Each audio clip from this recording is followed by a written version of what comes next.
Hello, ಕರ್ನಾಟಕದ ಸ್ಪರ್ಧಾರ್ಥಿಗಳಿಗೆ ನಮಸ್ಕಾರಗಳು. ಈ ವಿಡಿಯೋದಲ್ಲಿ ನಾವು ಕರ್ನಾಟಕ PDO ಮತ್ತು ವಿಲೇಜ್ ಅಕೌಂಟೆಂಟಿಗೆ ಸಂಬಂಧಪಟ್ಟಂತಹ ಪೇಪರ್ 2ದಲ್ಲಿ ಬರ್ತಕ್ಕಂಥ ಸಾಮಾನ್ಯ ಕನ್ನಡದ ಪ್ರಶ್ನೆಗಳನ್ನು ಕೆಲವೊಂದಿಷ್ಟು ಡಿಸ್ಕಸ್ ಮಾಡೋಣ. ಅದಕ್ಕೋಸ್ಕರ ಹೊಸ ಬಂದಿರೋರು ಚಾನಲ್ಗೆ ಸಬ್ಸ್ಕ್ರೈಬ್ ಮಾಡಿಕೊಡ್ರಿ ಮತ್ತು ಕೊನೆವರೆಗೂ ನೋಡಿ. ಕ್ವಶನ್ಸ್ ತುಂಬ ಇಂಪಾರ್ಟೆಂಟ್ ಆಗಿರ್ತವೆ, ರಿಪೀಟೆಡ್ ಆಗೋ ಚಾನ್ಸಸ್ ತುಂಬ ಇರುತ್ತೆ. ಮೊದಲನೇ ಪ್ರಶ್ನೆ, ಬಾಳ್ ಎಂದರೆ ಅರ್ಥ ಅಂತ ಕೇಳಿದರೆ, ಸೊ ಬಾಳ್ ಅನ್ನುವಂತಹ ಪದದ ಅರ್ಥ ಕೆಳಗಿನವುಗಳಲ್ಲಿ ಯಾವುದು ಅಂತ.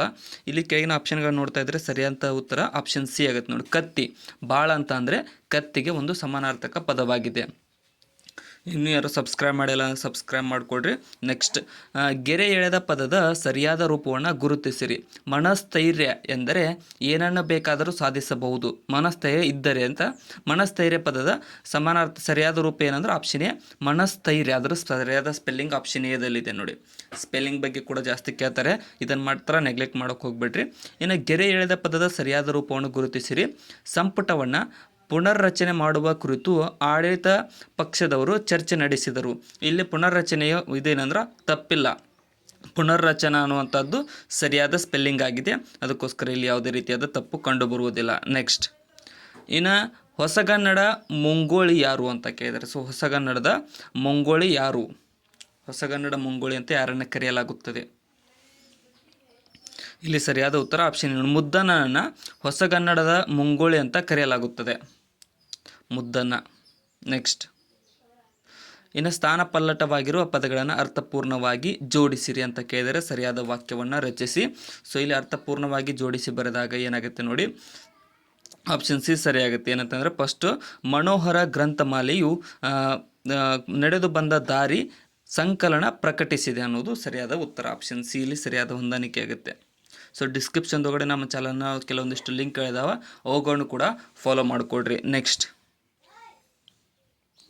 ಇನ್ನು ಸ್ಥಾನ ಪಲ್ಲಟವಾಗಿರೋ ವಾಕ್ಯವನ್ನು ಕ್ರಮಬದ್ಧವಾಗಿ ಜೋಡಿಸಿರಿ. ಸೊ ಇಲ್ಲಿ 4 ವಾಕ್ಯಗಳು ಕೊಟ್ಟಿದ್ದಾರೆ, ಅವುಗಳನ್ನ ಕ್ರಮಬದ್ಧವಾಗಿ ಜೋಡಿಸಿದಾಗ ಸರಿಯಾಗುವಂತಹ ಉತ್ತರವಾಗುವುದು ಇಲ್ಲಿ ಆಪ್ಷನ್ ಡಿ. ಏನಪ್ಪ ಅಂತಂದರೆ, ಮೊದಲಿಗೆ ಗೌತಮ ಅರಮನೆಯನ್ನು ಬಿಟ್ಟನು, ಕಾಡಿಗೆ ಹೋಗಲಿಲ್ಲ, ಮನುಷ್ಯರಲ್ಲಿಗೆ ಹೋದ. ಅದಾದಮೇಲೆ ಅನೇಕ ವಿದ್ವಾಂಸರನ್ನು ವಿದ್ಯಾಲಯಗಳನ್ನು ಎಡತಾಕಿದ, ಅವರೊಂದಿಗೆ ಚರ್ಚಿಸಲು ಪ್ರಯತ್ನಿಸಿದ. ಅದಾದಮೇಲೆ ಅಲ್ಲಿಂದ ಆಧ್ಯಾತ್ಮಿಕ ಗುರುಗಳನ್ನು ಕಂಡು ವಿನಯಪೂರ್ವಕವಾಗಿ ಕಲಿಯಲು ಯತ್ನಿಸಿದ, ಅವರಲ್ಲಿ ಕಲಿತಾಗ ಅವರನ್ನು ಮುಂದೇನು ಎಂದು ಕೇಳಿದ. ಇಲ್ಲಿ ಸರಿಯಾದ ವಾಕ್ಯ ಆಪ್ಷನ್ ಡಿ ಆಗುತ್ತೆ. ನೆಕ್ಸ್ಟ್, ಇದು ಕವಿ ಹರಿಹರನ ಕೃತಿಯಾಗಿದೆ. ಕೆಳಗಿನವುಗಳಲ್ಲಿ ಯಾವ ಕೃತಿಯು ಹರಿಹರನ ಕೃತಿಯಾಗಿದೆ?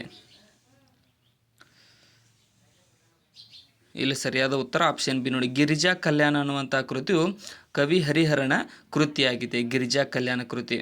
ನೆಕ್ಸ್ಟ್, ಇನ್ನು ರಕ್ತಾಕ್ಷಿ ಕೃತಿ ಒಂದು ಏನು ಅಂತ ಕೇಳಿದರೆ, ರಕ್ತಾಕ್ಷಿ ಅನ್ನುವಂಥ ಕೃತಿ ಒಂದು. ಇಲ್ಲಿ ಸರಿಯಾದಂತಹ ಉತ್ತರವಾಗೋದು ಆಪ್ಷನ್ ಬಿ ನೋಡೋದೊಂದು ನಾಟಕವಾಗಿದೆ. ರಕ್ತಾಕ್ಷಿ ಅನ್ನುವಂಥದ್ದೊಂದು ನಾಟಕ. ನೆಕ್ಸ್ಟ್, ಕುಷ್ಟಿ ವಿರುದ್ಧ ಪದವನ್ನು ಗುರುತಿಸಿರಿ. ಕುಷ್ಟಿ ಪದದ ವಿರುದ್ಧ ಪದ, ಕುಷ್ಕಿ ಪದದ ವಿರುದ್ಧ ಪದ. ಇಲ್ಲಿ ಆಪ್ಷನ್ ಬಿ ನೋಡಿ, ತರಿ ಅನ್ನುವಂಥದ್ದು ಕುಷ್ಕಿ ಪದದ ವಿರುದ್ಧ ಪದವಾಗಿದೆ, ತರಿ. ನೆಕ್ಸ್ಟ್, ಇನ್ನು ಆಯ್ದಕ್ಕಿ ಲಕ್ಕಮ್ಮನ ಅಂಕಿತನಾಮ ಯಾವುದು? ಆಯ್ದಕ್ಕಿ ಲಕ್ಕಮ್ಮನವರ ಅಂಕಿತನಾಮ ಕೆಳಗಿನವುಗಳಲ್ಲಿ ಇಲ್ಲಿ ಸರಿಯಾದಂತಹ ಉತ್ತರವಾಗುವುದು ಆಪ್ಷನ್ ಬಿ ನೋಡಿ, ಅಮರೇಶ್ವರವು ಆಯ್ದಕ್ಕಿ ಲಕ್ಕಮ್ಮನವರ ಅಂಕಿತನಾಮವಾಗಿದೆ, ಅಮರೇಶ್ವರ. ನೆಕ್ಸ್ಟ್, ತ ತ ದ ದ ಈ ಅಕ್ಷರಗಳ ಹುಟ್ಟಿನ ಆಧಾರದ ಮೇಲೆ ಇವುಗಳನ್ನು ಏನೆಂದು ಕರೆಯಲಾಗುತ್ತದೆ ಅಂತ ಕೇಳಿದರೆ, ಸೊ ತ ತ ದ ದ ಅನ್ನುವಂಥವುಗಳು ಯಾವುದರ ಆಧಾರದ ಮೇಲೆ ಕರೆಯಲಾಗುತ್ತದೆ ಅಂದರೆ ದಂತೆ ಅಕ್ಷರಗಳೆಂದು ಕರೆಯಲಾಗುತ್ತದೆ, ದಂತೆ ಅಕ್ಷರಗಳು. ನೆಕ್ಸ್ಟ್, ಅಂತಹ ಇಂತಹ ಈ ಪದಗಳು ಯಾವ ವಿಶೇಷಣದ ಗುಂಪಿಗೆ ಸೇರುತ್ತವೆ? ಅಂತಹ ಇಂತಹ ಅನ್ನುವಂತಹ ಪದಗಳು ಸೇರುವಂತಹ ವಿಶೇಷಣ ಯಾವುದಂದ್ರೆ ಆಪ್ಷನ್ ಡಿ, ಪ್ರಕಾರವಾಚಕ ವಿಶೇಷಣಕ್ಕೆ ಇವುಗಳು ಸೇರುತ್ತವೆ. ಆಪ್ಷನ್ ಡಿ ಇಲ್ಲಿ ಸರಿಯಾಗಿದೆ, ಅಂತಹ ಇಂತಹ ಅನ್ನುವಂಥವುಗಳು. ನೆಕ್ಸ್ಟ್, ಮಾತು ಬಲ್ಲವನಿಗೆ ಜಗಳವಿಲ್ಲ, ಊಟ ಬಲ್ಲವನಿಗೆ ರೋಗವಿಲ್ಲ. ಈ ನಾಣ್ಣುಡಿಯಲ್ಲಿರುವ ಅಲಂಕಾರವನ್ನು ಹೆಸರಿಸಿ. ಇದರಲ್ಲಿ ಯಾವ ಅಲಂಕಾರ ಅಂತ ಅಂದರೆ ಆಪ್ಷನ್ ಎ ದೃಷ್ಟಾಂತಾಲಂಕಾರವಿದೆ. ಈ ವಾಕ್ಯದಲ್ಲಿ ದೃಷ್ಟಾಂತಾಲಂಕಾರ ಕಂಡುಬರುತ್ತದೆ. ನೆಕ್ಸ್ಟ್, ಇನ್ನು ರಾಘವಂಕಣ ವೀರೇಶ ಚರಿತೆ ಕಾವ್ಯದ ಛಂದಸ್ಸು ಯಾವುದು? ವೀರೇಶ ಚರಿತೆ ಕಾವ್ಯದ ಛಂದಸ್ಸು ಇಲ್ಲಿ ಆಪ್ಷನ್ ಎ ನೋಡಿ, ಉದ್ದಂಡ ಷಟ್ಪದಿ ಈ ಒಂದು ರಾಘವಂಕಣ ವೀರೇಶ ಚರಿತೆ ಕಾವ್ಯದ ಛಂದಸ್ಸಾಗಿದೆ, ಉದ್ದಂಡ ಷಟ್ಪದಿ ಅನ್ನುವಂಥದ್ದು. ನೆಕ್ಸ್ಟ್, ಇನ್ನು ಕಳಸಗಿತ್ತಿ ಈ ಪದವು ಯಾವ ಒಂದು ಪ್ರಕೃತಿಯಲ್ಲಿದೆ ಅಂತ ಕೇಳಿದ್ದಾರೆ. ಸೊ ಕಳಸಗಿತ್ತಿ ಅನ್ನುವಂತಹ ಪದ, ಇಲ್ಲಿ ಸರಿಯಾದಂತಹ ಉತ್ತರ ಆಪ್ಷನ್ ಡಿ ನೋಡಿ, ತದ್ದಿತಾಂತ ಪ್ರಕೃತಿಯಾಗಿದೆ ಕಳಸಗಿತ್ತಿ ಅನ್ನುವಂಥ ತದ್ದಿತಾಂತ ಪದ. ನೆಕ್ಸ್ಟ್, ಇನ್ನು ಭಾವನಾಮಕ್ಕೆ ಉದಾಹರಣೆ, ಭಾವನಾಮಕ್ಕೆ ಕೆಳಗಿನವುಗಳಲ್ಲಿ ಯಾವುದು ಉದಾಹರಣೆಯಾಗಿದೆ? ಇಲ್ಲಿ ಸರಿಯಾದಂತಹ ಉತ್ತರ ಆಪ್ಷನ್ ಎ ನೋಡಿ, ತಂಪು ಅನ್ನುವಂಥದ್ದು ಭಾವನಾಮಕ್ಕೆ ಉದಾಹರಣೆಯಾಗಿದೆ, ತಂಪು. ಆಪ್ಷನ್ ಎ ಇಲ್ಲಿ ಸರಿಯಾಗಿದೆ. ನೆಕ್ಸ್ಟ್, ಜ್ಯೋತ್ಸ್ನಾ ಇದರ ಸಮಾನಾರ್ಥಕ ಪದ ಯಾವುದು? ಜ್ಯೋತ್ಸ್ನಾ ಪದದ ಸಮಾನಾರ್ಥಕ ಪದ ಕೆಳಗಿನವುಗಳಲ್ಲಿ. ಇಲ್ಲಿ ಸರಿಯಾದಂತಹ ಉತ್ತರ ಆಪ್ಷನ್ ಬಿ ನೋಡಿ, ಬೆಳದಿಂಗಳು ಅನ್ನುವಂತಹ ಪದವು ಜ್ಯೋತ್ಸ್ನಾ ಪದದ ಸಮಾನಾರ್ಥಕ ಪದವಾಗಿದೆ, ಬೆಳದಿಂಗಳು. ನೆಕ್ಸ್ಟ್, ಚೌರಿಕ ಇದರ ಸಮಾನಾರ್ಥಕಗಳು ಯಾವುವು? ಚೌರಿಕ ಪದದ ಸಮಾನಾರ್ಥಕಗಳು.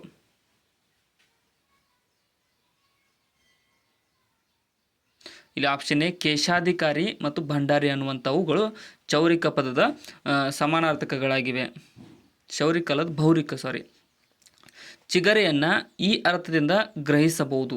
ಚಿಗರೆಯನ್ನು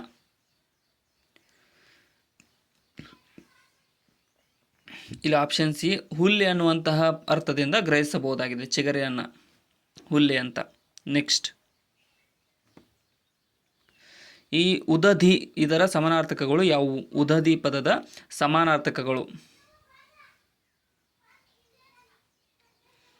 ಇಲ್ಲಿ ಸರಿಯಾದ ಉತ್ತರ ಆಪ್ಷನ್ ಬಿ ನೋಡಿ, ಸಮುದ್ರ ಕಡಲು ಅನ್ನುವಂಥವು ಎರಡುಗಳು ಉದಧಿ ಪದದ ಸಮಾನಾರ್ಥಕಗಳು, ಸಮುದ್ರ ಕಡಲು. ಭೃಂಗ ಇದರ ಸಮಾನಾರ್ಥಕಗಳು ಯಾವುವು? ಭೃಂಗ ಪದದ ಸಮಾನಾರ್ಥಕಗಳು.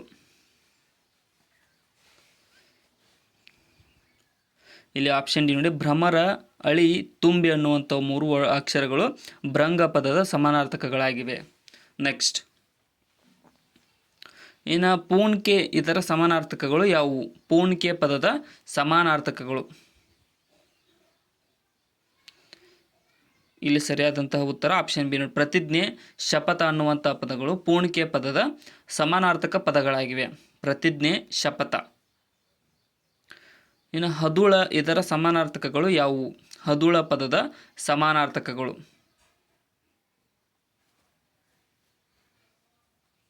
ಇಲ್ಲಿ ಆಪ್ಷನ್ ಸಿ ಸೌಖ್ಯ ಮತ್ತು ಕ್ಷೇಮ ಅನ್ನುವಂಥ ಎರಡು ಪದಗಳು ಹದುಳ ಪದದ ಸಮಾನಾರ್ಥಕಗಳಾಗಿವೆ, ಸೌಖ್ಯ, ಕ್ಷೇಮ.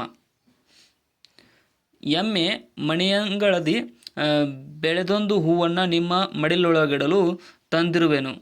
ಎಮ್ಮ ಇದು ಯಾರ ಕವನದ ಸಾಲುಗಳು ಅಂತ ಕೇಳಿದ್ರೆ ಇದು ವಿ ಸೀತಾರಾಮಯ್ಯನವರ ಕವನ ಸಾಲುಗಳು. ನಾನೇನಾದ್ರು ತಪ್ಪು ಹೇಳಿದರೆ ನೀವು ಅಲ್ಲಿ ಓದ್ಕೊಡ್ರಿ, ಯಾಕಂತಂದ್ರೆ ನಾನು ಸ್ವಲ್ಪ ಮಿಸ್ಟೇಕ್ ಮಾಡ್ತಿರ್ತೀನಿ ಕನ್ನಡದಲ್ಲಿ.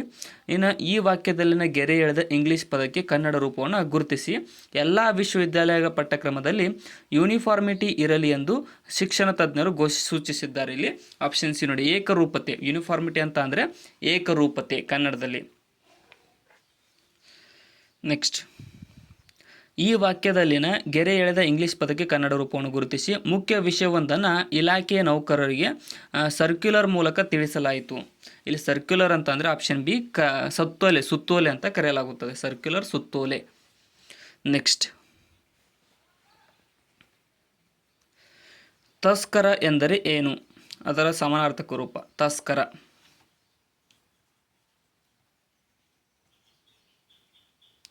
ಇಲ್ಲಿ ಆಪ್ಷನ್ ಬಿ ಚೋರ. ತಸ್ಕರ ಅಂತ ಅಂದರೆ ಚೋರ, ಆಪ್ಷನ್ ಬಿ ಇಲ್ಲಿ ಸರಿಯಾಗಿದೆ. ನೆಕ್ಸ್ಟ್, ಇನ್ನು ಘಟಿಕಾ ಸ್ಥಾನ ಎಂದರೆ ಏನು? ಘಟಿಕಾ ಸ್ಥಾನ.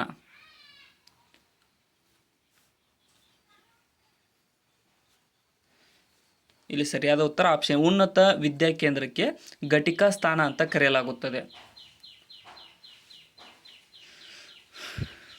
ಪೀತ ಎಂದರೆ ಏನು? ಪೀತ ಅಂತ ಅಂದರೆ ಏನು?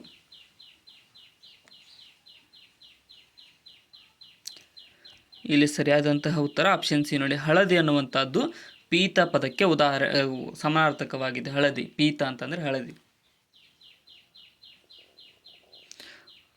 ಕೂರ್ಪಾಸ ಪದದ ಅರ್ಥ. ಕೂರ್ಪಾಸ ಪದದ ಅರ್ಥ.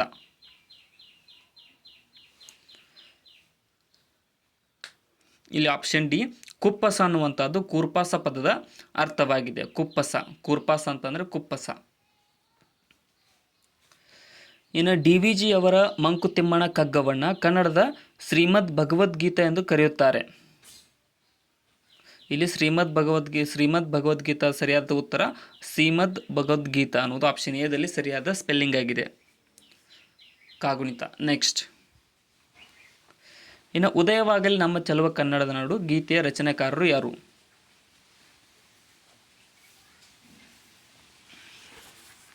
ಇಲ್ಲಿ ಆಪ್ಷನ್ ಬಿ, ಹುಯಿಲ್ಗೋಳ್ ನಾರಾಯಣರವರು ಈ ಒಂದು ಉದಯವಾಗಲೇ ನಮ್ಮ ಕನ್ನಡ ಚೆಲುವ ಕನ್ನಡ ನಾಡು ಅನ್ನುವಂಥ ಗೀತೆಯ ರಚನಾಕಾರರಾಗಿದ್ದಾರೆ. Next, KC. ರಾಜನ ಪ್ರಕಾರ ಲಿಂಗಗಳ ಸಂಖ್ಯೆ ಎಷ್ಟು? ಕೆ.ಸಿ. ರಾಜನ ಪ್ರಕಾರ ಲಿಂಗಗಳ ಸಂಖ್ಯೆ.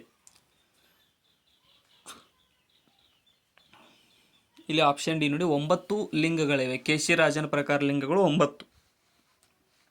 ಆಪ್ಷನ್ ಡಿ ಇಲ್ಲಿ ಸರಿಯಾಗಿದೆ.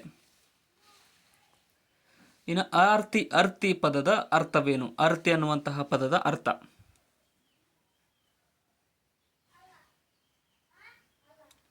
ಇಲ್ಲಿ ಆಪ್ಷನ್ ಸಿ, ಪ್ರೀತಿ ಅನ್ನುವಂತಹದ್ದು ಅರ್ತಿ ಪದದ ಅರ್ಥವಾಗಿದೆ. ಪ್ರೀತಿ. ನೆಕ್ಸ್ಟ್, ಸೊ ಇಲ್ಲಿಗೆ ಇವತ್ತಿನ ನಮ್ಮ ಕನ್ನಡದ ಸಾಮಾನ್ಯ ಪ್ರಶ್ನೆಗಳು ಡಿಸ್ಕಷನ್ ಮುಕ್ತಾಯಗೊಂಡಿದೆ. ಕೊನೆವರೆಗೂ ನೋಡಿದ್ದಕ್ಕೆ ಎಲ್ಲರಿಗೂ ಧನ್ಯವಾದಗಳು. ಇದರ ಸೀರೀಸ್ ಡೈಲಿ ಬರ್ತಾ ಇರುತ್ತೆ. ಅದಕ್ಕೋಸ್ಕರ ಹೊಸ್ತಾ ಬಂದಿರೋರು ಸಬ್ಸ್ಕ್ರೈಬ್ ಮಾಡಿಕೊಡ್ರಿ, ಮತ್ತು ವಿಡಿಯೋನ ಆದಷ್ಟು ನಿಮ್ಮ ಫ್ರೆಂಡ್ಸ್ಗೆ ಶೇರ್ ಮಾಡಿ. ಡಿಸ್ಕ್ರಿಪ್ಷನ್ ಒಳಗಡೆ ನಮ್ಮ channel Instagram, Telegram, Facebook, Threads, WhatsApp link ಇದಾವೆ. ಅವುಗಳನ್ನು ಕೂಡ ಫಾಲೋ ಮಾಡಿಕೊಡ್ರಿ. Thank you so much.